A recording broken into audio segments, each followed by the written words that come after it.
They know I can't help these, cause they know they can never touch these. Hello everyone, so welcome back to my channel. Alright, so in this video we will understand the Java OOPS concept with a proper coding example. Okay, so in the last video we have understood the OOPS pillar verbally. Okay, so but we will do coding in this video. So मैं step by step example करूंगी, इसलिए ध्यान से बहुत ही ध्यान से सुनना और देखना. Okay, so first step is like abstraction and encapsulation. तो सबसे पहले हम बात करते हैं एब्स्ट्रैक्शन और इनकैप्सुलेशन की. ओके, तो हम इसके कॉन्सेप्ट को समझेंगे. तो इनकैप्सुलेशन का जो मतलब होता है, as I already told you, data और मैथड्स को एक ही क्लास के अंदर बंद कर देना. ओके, और दूसरा कॉन्सेप्ट ये है कि डेटा को डायरेक्टली एक्सेस से प्रोटेक्ट करना. ये दो चीज आपको हमेशा याद रखना है इनकैप्सुलेशन में. ओके, एब्स्ट्रैक्शन का मतलब होता है अननेसेसरी डिटेल्स को हाइड कर देना और सिर्फ इंपॉर्टेंट फंक्शनैलिटी को ही दिखाना. ओके, तो ये दो चीज हमेशा याद रखना है एब्स्ट्रैक्शन के लिए. तो अब चलते हैं, हम थोड़ा सा इसमें कोड करते हैं एब्स्ट्रैक्शन के लिए. तो कोडिंग में हम देखेंगे, सबसे पहले हम एक क्लास बनाते हैं. पर्सन का ऑलरेडी हमारे पास क्लास है स्टैटिक में ही. ठीक है, हमने स्ट्रिंग एज लिया है. ओके, यहाँ पे हम एक और वेरिएबल लेते हैं. चलिए ठीक है, हम उसमें ही एक अलग से हम क्लास बनाते हैं, है ना, जिससे कंफ्यूजन नहीं होगा. एब्स्ट्रैक्शन का क्लास, ठीक है, यहाँ पे क्लास बना लिया लेट सपोज. ठीक है, नहीं हमने तो ये क्लास बना लिया एब्स्ट्रैक्शन का. ठीक है, एब्स्ट्रैक्शन का हमने क्लास बनाया. ठीक है, इसके अंदर हम पास करते हैं private string age, not age. Age हमेशा इंटीजर में होता है, मैं गलत कर रही थी. ओके, नाउ हम यहाँ पे फिर से हम बनाते हैं प्राइवेट, हमने स्ट्रिंग नेम ले लिया. अब हम बनाते हैं इंट एज. ठीक है, अब यहाँ पे हम एक कंस्ट्रक्टर बनाते हैं. ठीक है, इसके अंदर हम पैरामीटराइज कंस्ट्रक्टर बनाएंगे एब्स्ट्रैक्शन का. ठीक है, हम क्लास वैसे पर्सन ले सकते थे, लेकिन मैंने इसको थोड़ा सा कंफ्यूजन ना हो, अलग अलग क्लास डिफरेंशिएट करूंगी. Abstraction, encapsulation, inheritance, polymorphism, like this. Okay, तो इसके अंदर हमने स्ट्रिंग ले लिया, इंट एज ले लिया. ठीक है, फिर इसके अंदर हम क्या करेंगे, दिस से, क्योंकि इसी क्लास को डिनोट करेगा, तो नेम इक्वल टू नेम को पास कर देंगे. ठीक है, दिस डॉट एज लेंगे और इसके बाद जो एज आ रहा है वो पास कर देंगे. ठीक है, अब यहाँ पे एक और हम क्लास लेंगे, पब्लिक ही क्लास लेंगे. ठीक है, ये हमने बाय डिफॉल्ट ये पब्लिक ही होगा. यहाँ पे हमने पब्लिक डिफाइन किया है, पब्लिक बूलियन, और यहाँ पे कैन वोट करके एक क्लास लेंगे. ठीक है, अब यहाँ पे हम रिटर्न करेंगे, नहीं ये हमने एक मेथड बनाया है, is greater than equal to 18. Okay, तो अब यहाँ ध्यान से देखो, हमने पर्सन नेम की क्लास, हमने एब्स्ट्रैक्शन नेम की क्लास बनाई, बार बार पर्सन आ रहा है, एब्स्ट्रैक्शन नेम की क्लास बनाई है. और इस क्लास के अंदर दो वेरिएबल्स हैं, पहला है एज और नेम. ओके, और दोनों प्राइवेट है. इसका मतलब क्या हुआ, कोई भी क्लास बाहर से person dot age, okay, person dot age ऐसे एक्सेस नहीं कर सकता. और डेटा यहाँ पे, दूसरी बात ये है कि डेटा यहाँ पे सिक्योर हो गया. ओके, तो ये कॉन्सेप्ट कहलाता है इनकैप्सुलेशन का. हमने क्या बनाया, ये प्राइवेट बनाया है क्योंकि हमने डेटा को क्या कर दिया, हाइड कर दिया, इसके वेरिएबल्स, इसके मेंबर्स को हाइड कर दिया, तो कोई बाहर से इसको एक्सेस नहीं कर पाएगा. ओके, अब हमने एक कंस्ट्रक्टर बनाया. कंस्ट्रक्टर का काम होता है जब ऑब्जेक्ट बने तब डेटा इनिशियलाइज हो. ओके, तो इस कंस्ट्रक्टर के अंदर आप देखेंगे, इस एब्स्ट्रैक्शन कंस्ट्रक्टर के अंदर आप देखेंगे कंस्ट्रक्टर में क्या होता है. पहला तो रूल ये है कि इन दोनों क्लास का नेम, कंस्ट्रक्टर का नेम सेम होता है. ओके, और मैंने इसमें पैरामीटराइज कंस्ट्रक्टर बनाया. ओके, तो जब नेम आता है तो वो दिस डॉट नेम में स्टोर होता है. ओके, और जब एज आती है तो दिस डॉट एज में स्टोर होती है. ओके, अब हमने एक मेथड बनाया है कैन वोट करके, ये एक मेथड है कैन वोट करके हमने बनाया है. तो इस मेथड के अंदर हमने लिखा है अगर एज 80 या उससे ज्यादा है तो ट्रू रिटर्न होगा, वरना फॉल्स रिटर्न होगा. ओके, तो अब जो यूजर यूजर है उसको ये नहीं पता एज कैसे चेक हो रही है, राइट, एज कैसे चेक हो रही है, ओके, कंडीशन क्या लिखा हुआ है, उनको बस एक चीज पता है, कैन वोट, ये बस पता है, बट इसके अंदर जो कंडीशन है ना वो नहीं उनको पता है, ओके। तो कैन वोट को कॉल करो और आंसर ले लो, ट्रू या फॉल्स जो भी आंसर आएगा वो हमें उसको उस यूजर्स को पता चल जाएगा। तो ये हुआ एब्स्ट्रैक्शन, तो ये हमारा हो गया इनकैप्सुलेशन और ये हो गया हमारा एब्स्ट्रैक्शन, ओके। तो मेन मेथड के अंदर हम मेन मेथड यहाँ पे हम कॉल करेंगे, जैसा कि सब में हम मेन मेथड बनाते हैं क्योंकि यहीं से प्रोग्राम रन होता है, कंपाइलर हमें इसी की वजह से पहचानता है सारे कोड को, तो ये बनाना बहुत ज़्यादा इम्पोर्टेंट है, ओके, जावा में। अब यहाँ पे हम एक ऑब्जेक्ट बनाएंगे वही, ठीक है। अब यहाँ पे न्यू, इसी ऑब्जेक्ट को, क्योंकि क्लास है ये ऑब्जेक्ट तो इसी तरीके से बनेगा। अब यहाँ पे हम क्या करेंगे, क्योंकि हमने यहाँ पे कंस्ट्रक्टर में पास किया हुआ है, पैरामीटराइज कंस्ट्रक्टर बना, तो यहाँ पे मैं पास करूंगी अपना नेम और यहाँ पे पास करूंगी अपना एज, ओके। अब यहाँ पे फिर से हम एक कंस्ट्रक्टर बनाते हैं, p2 equal to new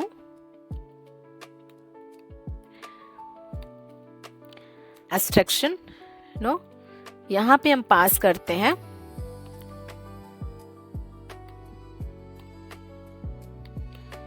okay, and यहाँ पास करते हैं age, okay. Okay, now I will print here both p1 dot can boot and again I'll take one more log p2 dot can boot, okay. So अब जब हम main method में आते हैं तो हम दो ऑब्जेक्ट बनाए, ओके, शालू एज 27, राहुल एज 12, ओके। अब जब हम कैन वोट कॉल करते हैं तो वो शालू के लिए ट्रू रिटर्न एंड राहुल के लिए फॉल्स रिटर्न, सिंपल, क्लीन और सिक्योर लॉजिक हो गया, right, okay.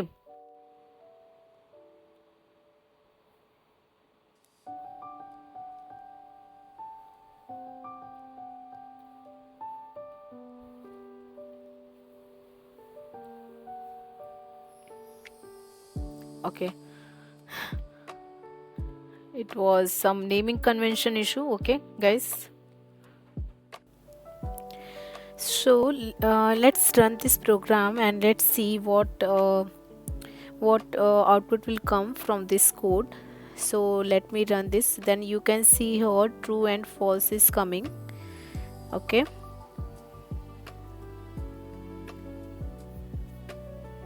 Here you can see for this Shalu, and if I am giving 27 and this method will call can vote, then it's returning true, and you can see for the another condition it's returning false, okay.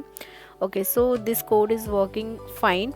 Now let's come on the inheritance. So inside the inheritance we will see what does it mean by the inheritance.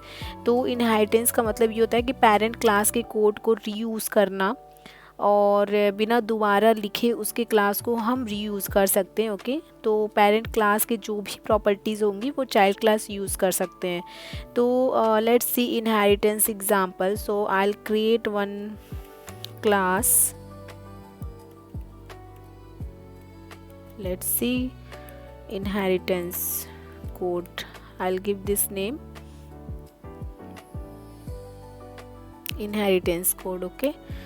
Okay, so here what I'll do, here I'll create one method that will be private, okay, and I'll take integer data type and number of wheels I'll take. I already taken this example, but again I am writing this just to explain about the inheritance. Okay, so I'll add numbers of wheels.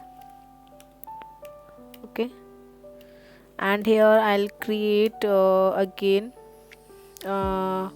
as I created this class, then I'll create here constructor, then I'll take the class name as the same class name I'll take, okay, to create the construction, and here I will pass int numbers of wheels, okay, because here I am creating the parameterized constructor. Okay, so here what I'll do, I'll assign this value here whatever value come from the method, then I'll assign here. We are assigning from this dot numbers of wheels. Okay, अब इसके बाद से I'll create one more method, void public void and start engine. I'll create one method here, so start engine. Okay, here I'll print car engine is running.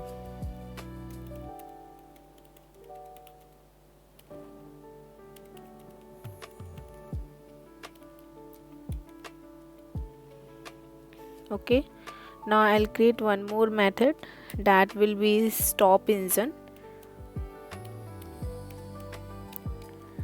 Public void stop engine,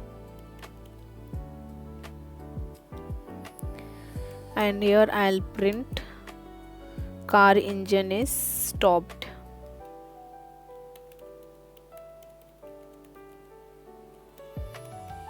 Okay, now I'll create one more method, and there I will return the numbers of wheels. Okay, so let's create one more method, that would be public int. Every method I am creating public only. Okay, so here I'll create one more method, that will be like get numbers of wheels, and here I'll return numbers of wheels. Okay, so ये हमारी parent class inheritance code है. Okay, and इस class के पास एक properties है जो कि numbers of wheels है, और हमने इसको प्राइवेट रखा है. You can see it's private, क्योंकि डायरेक्ट एक्सेस नहीं चाहिए हमें. तो कंस्ट्रक्टर का कुछ रूल्स होता है, जब भी हम इनहेरिटेंस कोड का ऑब्जेक्ट बनेगा नंबर्स ऑफ व्हील्स देना ही पड़ेगा. ओके, तो इसका हमने ऑब्जेक्ट क्रिएट अगर हम करते हैं तो नंबर्स ऑफ व्हील्स हम देंगे. तो इस क्लास के अंदर कुछ कॉमन मेथड्स है, जैसे कि start engine and stop engine. Okay, so ये मेथड हर कार के लिए सेम ही होंगे. Start engine and stop engine सारे ही कार के लिए सेम होंगे. ओके, तो हम एक चाइल्ड क्लास बनाते हैं. Let's create child class. अभी तो हमने पेरेंट क्लास बनाया, अब हम चाइल्ड क्लास होंडा बनाएंगे. ओके, जो कि एक्सटेंड करेगा कार को. जैसा कि हमने बताया कि ये चाइल्ड क्लास क्या करता है, जो पेरेंट क्लास होता है उसके सारे प्रॉपर्टीज़ को गेट कर सकते हो. ओके, अब यहाँ पे देख सकते हैं कि ये एक एरर आ रहा है. क्योंकि एरर इसलिए आ रहा है क्योंकि इसकी सारी प्रॉपर्टीज़ को हम एक्सेस कर रहे हैं. पेरेंट क्लास की सारी प्रॉपर्टीज़ को अगर एक्सेस कर रहे हैं तो you have to override the method of your parent class. Okay, तो यहाँ पे आपको इम्प्लीमेंट करना ही होगा. उसके लिए you have to click on implement method, and here you can see start engine is coming. तो यहाँ पे स्टार्ट इंजन जो भी था यहाँ पे आ गया. ठीक है, जो कार क्लास के अंदर था. अब यहाँ पे हम क्या प्रिंट करा सकते हैं ओवरराइड के अंदर. ठीक है, car engine like this we can print. Okay, अब यहाँ होंडा क्लास जो है वो बेसिकली ये इनहेरिटेंस कोड के जो भी प्रॉपर्टीज़ हैं वो एक्सेस करेगा. सॉरी, ये हमें यहाँ पे ये देना है क्योंकि ये हमारा पेरेंट क्लास है. सॉरी, मैं कार बोल रही थी. अब यहाँ पे इसकी प्रॉपर्टीज़ को इनहेरिट करना पड़ेगा. Let's remove this and let's override this method of the inheritance code. क्योंकि हमने कार पे इसलिए काम किया है तो इस वजह से उसका बार बार आ रहा था. नाउ I'll create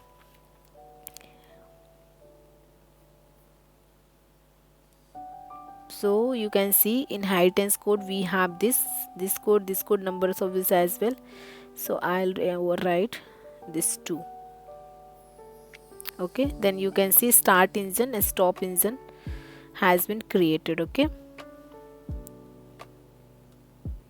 तो आप इसमें फिर से अगर आप जाएंगे तो स्टिल इट्स सेइंग हमें एक होंडा क्लास का हमें इसमें कंस्ट्रक्टर बनाना पड़ेगा. अभी ये मैं सारे एरर चले गए. ठीक है, तो अब यहाँ पे आप देख सकते हैं कि होंडा को जो हमारा इनहेरिटेंस कोड के सारे मेथड्स मिल गए और होंडा को इनहेरिटेंस के वेरिएबल भी मिल गए. यहाँ पे आप देख सकते हैं नंबर्स ऑफ व्हील्स हैं वो मिल गए. बट एक यहाँ पे प्रॉब्लम ये है कि जो होंडा जो हमारा इनहेरिटेंस कोड है उसका कंस्ट्रक्शन व्हील्स मांगता है। ओके, तो सुपर डॉट व्हील्स यहाँ पे देख सकते हैं। सुपर हमने जब ये इसका मेथड अगर हमें मिल गया है तो सुपर के अंदर हमें नंबर्स ऑफ व्हील पास करना पड़ा। ओके, तो सुपर का काम क्या होता है? सुपर का काम होता है पेरेंट क्लास के कंस्ट्रक्टर को कॉल करना। आप यहाँ पे देख सकते हैं कि ये हमारा पेरेंट क्लास है, इसके कंस्ट्रक्टर को यहाँ पे नंबर्स ऑफ व्हील्स इस तरीके से हमने कॉल किया हुआ है। ओके, तो अब होंडा ने स्टार्ट इंजन को ओवरराइड कर दिया, आप यहाँ पे देख सकते हैं, और स्टॉप इंजन को भी ओवरराइड किया हुआ है। ओके, और इसका मतलब ये है कि जो मेथड का नेम होगा वो सेम होगा, लेकिन इम्प्लीमेंटेशन जो होगी ना वो थोड़ी सी डिफरेंट हो जाती है यहाँ पे। तो ये कहलाता है हमारा मेथड ओवरराइडिंग, और यहीं से पॉलीमॉर्फिज्म आता है। ओके, तो यहाँ पे आप देख सकते हैं कि स्टार्ट इंजन सेम ही मेथड है जो हमारा पेरेंट क्लास में है, यहाँ पर भी हमारे चाइल्ड क्लास में स्टार्ट इंजन है। ओके, और स्टॉप इंजन भी। अब इसमें हम क्या कर सकते हैं, same method but different parameter हम कर सकते हैं, तो उसको हम पॉलीमॉर्फिज्म कह सकते हैं। ओके ओके, तो अगर हम मान लो अगर फोर्थ अगर हम लेते हैं एक और चाइल्ड क्लास, अगर यहाँ पे हम लें, लेट सपोज क्लास अगर हम BMW बनाते हैं, लेट सपोज मुझे एक्चुअली कार ही लेना चाहिए था इसका example, but it's okay. Okay, तो यहाँ पे हम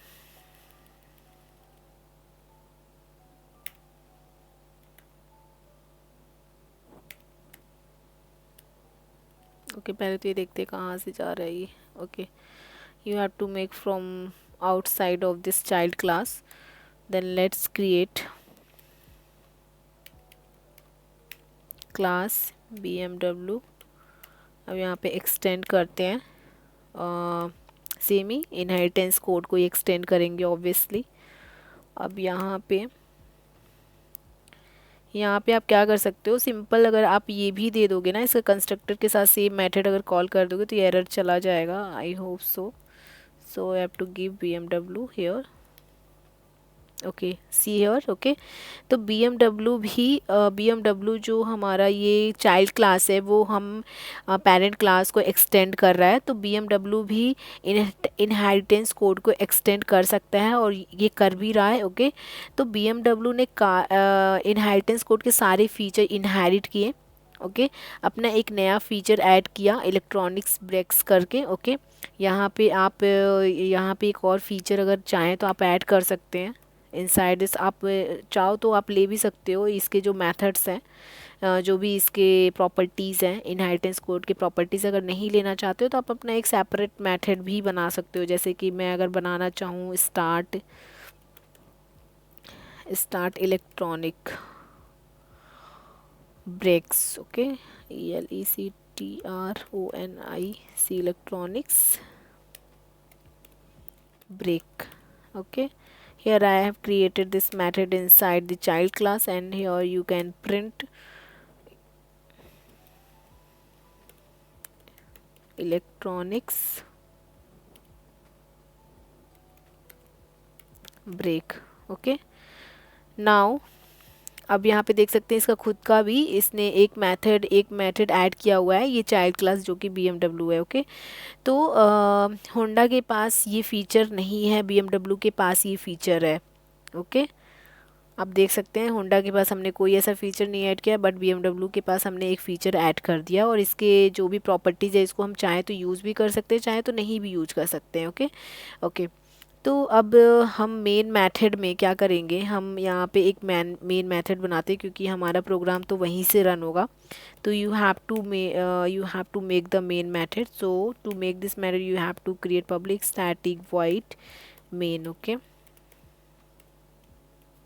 and here you have, I'll create all this. So I'll create Honda object, and there I'll pass every data. Okay, so Honda city equal to, I'll pass the numbers of wheels. I already told you we have to pass, if you are creating the object then you have to pass the numbers of wheels inside the constructor. So I'll pass here 4 because we have to pass the numbers of wheels as well. Okay,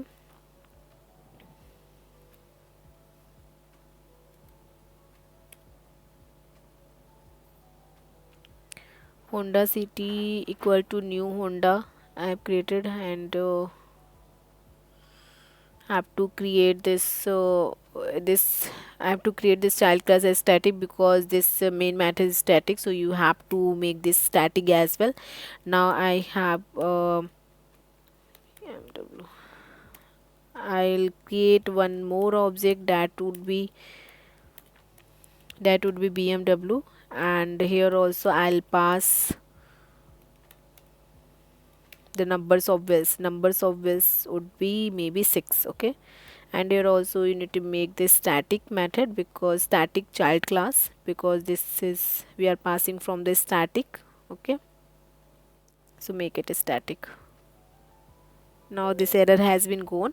Now you can do like this city dot, you can get the method, you can get the properties here, city dot stop engine. Okay, and here you what you will do, here you will print city,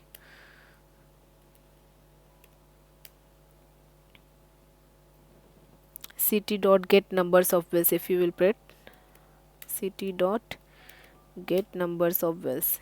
Okay, same like this you can do for the BMW as well. So let's print the same for the BMW X3. I'll pass here. Okay, okay, so अब जब program run होगा तो Honda में अपना custom engine start करता है, parent का stop engine use करता है, और व्हील्स की जो वैल्यू आएगी वो 4 होगी. ठीक है, so let's run this program first.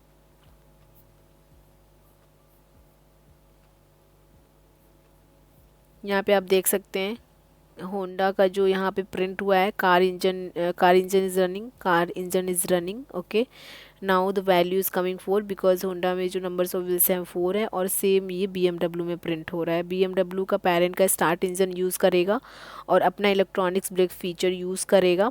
Okay, और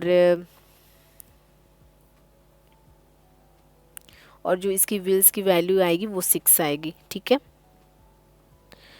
अगर आप इसको यूज़ करते हैं तब इसका ये वाला मेथड्स कॉल होगा. हमने ये मेथड्स कॉल नहीं किया है. अगर आप चाहते हैं ये मेथड्स कॉल करना तो आप भी ये मेथड्स कॉल कर सकते हैं. कैसे कॉल कर सकते हैं, आपको कुछ नहीं करना है, x3 दीजिए और डॉट करके वो मेथड को कॉल कर लीजिए.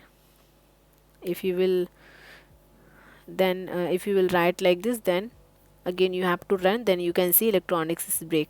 So you can see we are using every properties of the parent and the child class. Okay, so let's conclude this video. So for the encapsulation is like data inside the encapsulation data is secure. For the abstraction we have logic hide. Okay, for the inheritance we have code reuse, and for the polymorphism we have same method but different behavior. Like we can say like different same method with different parameter logically, if we can say. Okay, सो अगर ये समझ में आया हो तो उप्स के base clear हो गया होगा आपका. तो नेक्स्ट वीडियो में हम ड्राई के AWS एंड सॉलिड को कवर करेंगे. So till then bye bye and take care. Thank you so much for this coming for this video. Thank you.